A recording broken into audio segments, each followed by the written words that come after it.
সালটা 2014। আর্জেন্টিনার ফুটবল ইতিহাসে আর্জেন্টিনার সুদিন চলছিল। একের পর এক পারফরমেন্স দিয়ে বিশ্ব ফুটবলে সবাইকে পেছনে ফেলে ফাইনালের মঞ্চে নিয়ে আসলেন আর্জেন্টিনাকে তৎকালীন কোচ আলেসান্দ্রো সাবেলা। তবে ফাইনালে এসে একদম শেষ সময়ে জার্মানের কাছে স্বপ্নভঙ্গ হয়ে যায় টিম আর্জেন্টিনার। ছুঁয়ে দেখা হলো না বিশ্বকাপের সোনালী ট্রফি।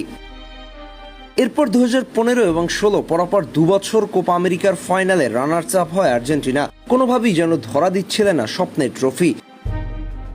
এরপর 2018 বিশ্বকাপে কোচ সাম্পাওলির নেতৃত্বে যা তা অবস্থা হয় আর্জেন্টিনার। রাউন্ড অফ 16-তে বাড়ি ফিরে যায়। এরপরই দেখা দেয় আর্জেন্টিনার আকাশে দুর্যোগের ঘনঘটা। একদিকে কোচ সাম্পাওলির পদত্যাগ, অন্যদিকে মেসি রাগে ক্ষোভে অবসরের ঘোষণা দিলেন। সব মিলিয়ে বাজে একটা অবস্থার মধ্যে দিয়ে যেতে শুরু করে টিম আর্জেন্টিনা। তখন কোচ হিসেবে লিওনেল স্কালোনির নাম শোনা যাচ্ছিল। আর্জেন্টাইন ফুটবল ফেডারেশন কর্তৃক তাকে নিয়োগ দেওয়ার কথা ভাবছিল। তৎকালীন সময় অনূর্ধ্ব 20 দলের কোচিংয়ে নিযুক্ত ছিলেন তিনি। তখনই সিদ্ধান্তের ঘোর বিরোধিতা করেন স্বয়ং ম্যারাডোনা। ম্যারাডোনা তো বলেই বসলেন ও ঠিক করে রাস্তার একটা ট্রাফিক সামলাতে পারবে না, কিভাবে আর্জেন্টিনার জাতীয় দল সামলাবে। তবুও সবকিছু ছাপিয়ে 2 আগস্ট 2018 সালে তাকে অন্তর্বর্তীকালীন কোচের দায়িত্ব দেয়া হয়। সেখান থেকে 2019 সালের আগস্টে তাকে প্রধান কোচের দায়িত্ব দেয়া হয়। এরপর মেসি অবসর ভেঙে জাতীয় দলে ফিরে আসেন। এরপর যেন সবকিছু রূপকথার গল্পের মতো হতে লাগলো। আজ অবধি আর্জেন্টিনার জার্সিতে তার 7 বছর চলছে।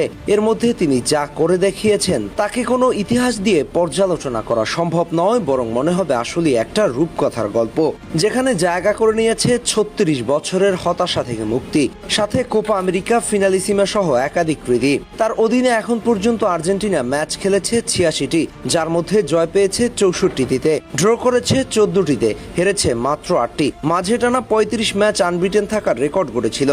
তার অধীনে এখন পর্যন্ত 4টি মেজর ট্রফি জিতেছে আর্জেন্টিনা। শুরুটা হয়েছিল 2021 কোপা আমেরিকা দিয়ে, এরপর 2022 সালে ফিনালিসিমা জয়, ওই একই বছর বিশ্বকাপ ট্রফি জয়, সবশেষ 2024 কোপা জয়। আর্জেন্টিনার ইতিহাসে একজন সফল কোচ তিনি।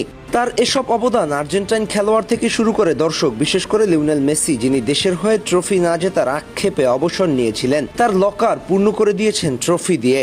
মেসি যতটা কৃতজ্ঞ, ঠিক ততটাই কৃতজ্ঞ আর্জেন্টিনার দর্শক সহ বিশ্ব ফুটবলে আর্জেন্টিনার সমর্থকরা। কারণটা ছিল হতাশার, নিজ দলকে একটা ট্রফি জিততে না দেখার আক্ষেপ। আর এসব কিছুকে আজ যিনি বাস্তবে রূপ দিয়েছেন, তিনি হচ্ছেন আর্জেন্টিনার ইতিহাসের রাজপুত্র লিওনেল স্কালোনি। আপনাকে ভুলে যাওয়া অসম্ভব, আপনি চিরকাল বেঁচে থাকবেন আর্জেন্টাইনদের হৃদয়ে। আহমেদ হাসনাইন খান, টিম স্পোর্টস।